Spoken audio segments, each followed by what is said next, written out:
ఈ వర్షాకాలంలో ఫ్యామిలీతో హ్యాపీగా ఒక 3 డేస్ వెకేషన్ వెళ్ళడానికి మహారాష్ట్రలో ఉన్నటువంటి మహాబలేశ్వర్ అనేది బెస్ట్ ప్లేస్ అన్నమాట. జనరల్గా మహారాష్ట్ర అనగానే ఆ వాటర్ ఫాల్స్, ట్రెక్కింగ్ కాస్త డిఫికల్ట్, పిల్లలతో వెళ్ళాలన్నా లేదంటే పెద్దవాళ్ళతో వెళ్ళాలన్నా అని చెప్పి అనుకుంటూ ఉంటారు. అలా కాకుండా అందరూ కలిసి ఇన్ కేస్ మీ ఇంట్లో పిల్లలు ఉన్నా సరే, పెద్దవాళ్ళు ఉన్నా సరే హ్యాపీగా ఎటువంటి ట్రెక్కింగ్ చేయకుండా ఎక్స్ప్లోర్ చేయడానికి మహాబలేశ్వర్ అనేది బెస్ట్ చాయిస్ అనమాట. మీకు బడ్జెట్ కూడా అప్రాక్సిమేట్లీ పర్ హెడ్ 8,000 నుంచి 10,000 ఉంటే చాలు, హ్యాపీగా ఎక్స్ప్లోర్ చేయవచ్చు. అయితే ఈ వీడియోలో మనం ఎలా ఈ మహాబలేశ్వర్కి రీచ్ అవ్వచ్చు, ట్రాన్స్పోర్టేషన్ ఆప్షన్స్ ఏంటి, అక్కడ హోటల్స్ ఆప్షన్స్ ఎలా ఉంటాయి, అసలు ఈ మహాబలేశ్వర్ అనే విజువల్స్ ఎలా ఉంటాయి ఈ వర్షాకాలంలో అని చెప్పేసి క్లియర్గా మాట్లాడుకుందాం. ఫస్ట్ వీడియో అయితే లైక్ చేయండి. మీరు వీడియో లైక్ చేస్తేనే ఎక్కువ మందికి రీచ్ అవుతుందన్నమాట. ఇప్పుడైతే టైం వేస్ట్ చేయకుండా మనం క్లియర్గా 1 by 1 అయితే మాట్లాడుకుందాం. ఫస్ట్ మహాబలేశ్వర్ ఎక్స్ప్లోర్ చేయడానికి బెస్ట్ టైం మాట్లాడుకుందాం. మీకు జూలై మిడ్ నుంచి సెప్టెంబర్ ఎండ్ వరకు చాలా బాగుంటుంది మహాబలేశ్వర్. సెప్టెంబర్ తర్వాత ఏంటంటే మీరు ఎక్స్పెక్ట్ చేసినంత గ్రీనరీ ఉండదు, ఫాగ్ ఉండదు, వాటర్ ఫాల్స్లో వాటర్ కూడా ఉండవు. ఎస్పెషల్లీ జూలై మిడ్ నుంచి ఆగస్ట్ మిడ్ వరకు అయితే ఎక్సలెంట్గా ఉంటుంది. వాటర్ ఫాల్స్లో వాటర్ కానీ ఆ వర్షం పడతా ఫాగీగా, కాకపోతే మీకు విజువల్స్ అనేది అంత క్లియర్గా కనపడవు. వెదర్ మాత్రం చాలా బాగా ఎంజాయ్ చేస్తారు. మీకు ఆ విజువల్స్ కనిపించాలి ఫాగీ వెదర్ కాకుండా అనుకుంటే ఆగస్ట్ మిడ్ తర్వాత వెళ్ళండి. సో ఇది బెస్ట్ టైం అనమాట మహాబలేశ్వర్ ఎక్స్ప్లోర్ చేయడానికి. నెక్స్ట్ ట్రాన్స్పోర్టేషన్ గురించి మాట్లాడుకుందాం. మనకి పూణే రీచ్ అవ్వడానికి చాలా ఆప్షన్స్ అయితే ఉన్నాయి. హైదరాబాద్ నుంచి అయితే మీకు డైరెక్ట్ ఫ్లైట్ కూడా ఉంది, కాకపోతే అంత బడ్జెట్లో వెళ్ళాల్సిన అవసరం లేదు ఈ ప్లేస్ ఎక్స్ప్లోర్ చేయడానికి. బెస్ట్ ఏంటంటే ట్రైన్ ఉందన్నమాట. మనకి లింగంపల్లి, బేగంపట్ నుంచి అయితే ఫ్రీక్వెంట్గా ట్రైన్స్ ఉన్నాయి. డే టైంలో కూడా ఉన్నాయి, నైట్ టైం కూడా ఉన్నాయి. సో ఎనీ టైం మీ ఫ్లెక్సిబిలిటీని బట్టి అయితే పూణే వరకు ట్రైన్లో వెళ్ళండి. అలా కాకుండా మీకు ట్రైన్ టికెట్స్ దొరకకపోతే బస్సెస్ కూడా ఉన్నాయన్నమాట. మనకి ఆఫ్టర్నూన్ నుంచే ఫ్రీక్వెంట్గా పూణేకి అయితే బస్సెస్ ఉంటాయి. మీకు అప్రాక్సిమేట్లీ ఒక 1200 అలా పడుతుంది బస్ ఫేర్ కూడా. సో ఇది పూణేకి రీచ్ అవ్వడానికి ట్రాన్స్పోర్టేషన్. పూణే నుంచి మనకి ఒక 120 కిలోమీటర్స్ ఉంటుందన్నా కదా. ఇక్కడ నుంచి కూడా మనకి మళ్ళీ డిఫరెంట్ ఆప్షన్స్ ఉన్నాయి. ఫస్ట్ ఏంటంటే మనకి ఎర్లీ మార్నింగ్ 3 నుంచి ప్రైవేట్ బస్సెస్ ఉంటాయి. వీళ్ళు అప్రాక్సిమేట్లీ ఒక 600-700 అయితే ఛార్జ్ చేస్తారు.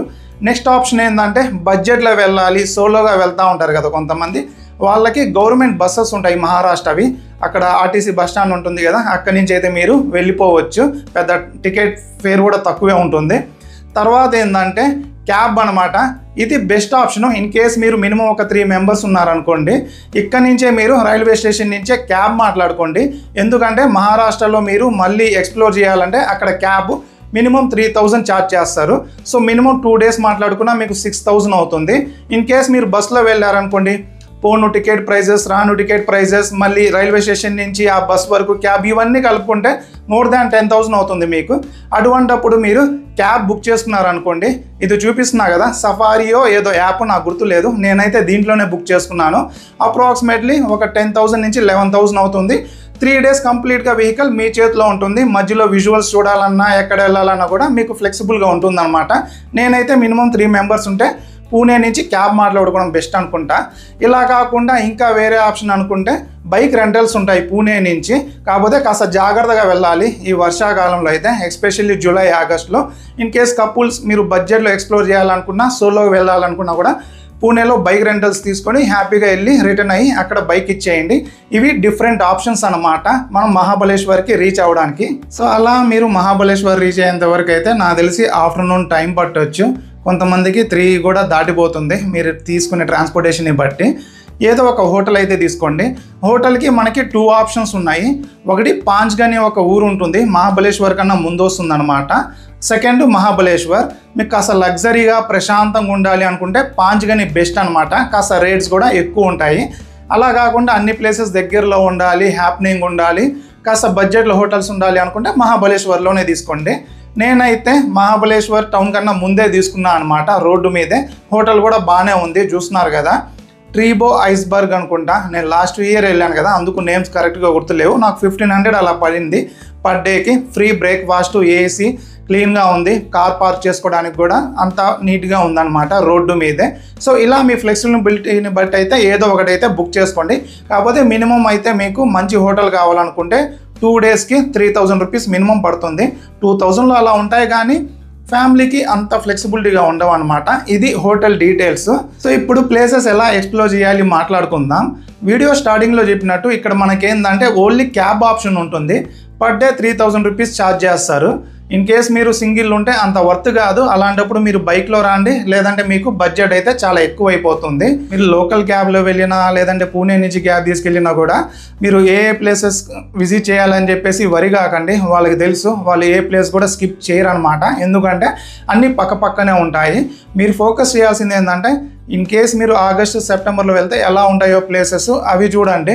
చూస్తున్నారు కదా, మొత్తం ఫాగీ వెదర్తో ఉంటుందన్నమాట. మీకు ఆఫ్టర్నూన్ 3-4 కూడా చాలా చోట్ల అయితే రోడ్డు కనిపించదు.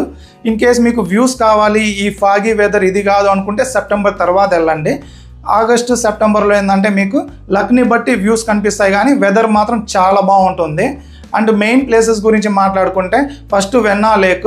ఇక్కడైతే నేను ఈవినింగ్ టైం వెళ్ళాను. చూస్తున్నారు కదా, ఏదో ఫారిన్లో ఉన్నట్టుందనమాట. ఆ ఫాగ్కి అక్కడ బోటింగ్ చేస్తా. అక్కడ మీకు హార్స్ రైడ్ కూడా ఉంటుంది.